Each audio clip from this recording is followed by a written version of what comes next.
guys! So ayun, welcome na naman sa panibagong episode ng The Bragging Couch. So for today's video guys, ang pag-uusapan naman natin ngayon is the Nike SB X Air Jordan 4 in navy colorway. So ang sabi dito guys, this high-profile collaboration follows the success of the 2023 Pine Green release, adapting the classic 1989 silhouette for skateboarding. So kung hindi nyo pa nakikita yung Pine Green na yun, ito naman siya. Ayan. Meron pang isang nilabas, which is yung color red. So sa details naman nung sapatos guys, kung etong mga to, ayan, leather siya kung makikita nyo. Tapos meron siya dito yung gray suede. Plus, yung sa likod is iba. Usually, nakikita natin dito is Nike Air or yung Jordan logo. Pero this time, ito yung nilagay nila.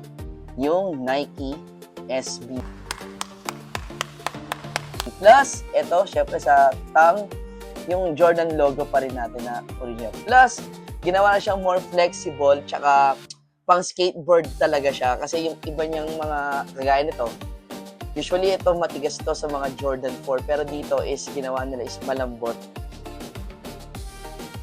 Plus meron din siyang touch ng gum sole sa kanyang heel. Plus syempre yung Nike na tatak. Na-release to last year, March 2025 lang guys, di ba?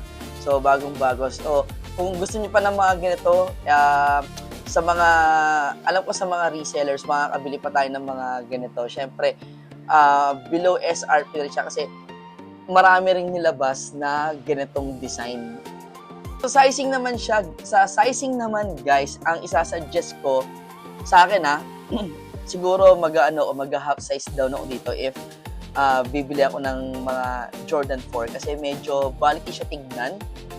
'Di ba? Medyo mahaba lang siya dito pero sa ganito niya, okay pa rin naman.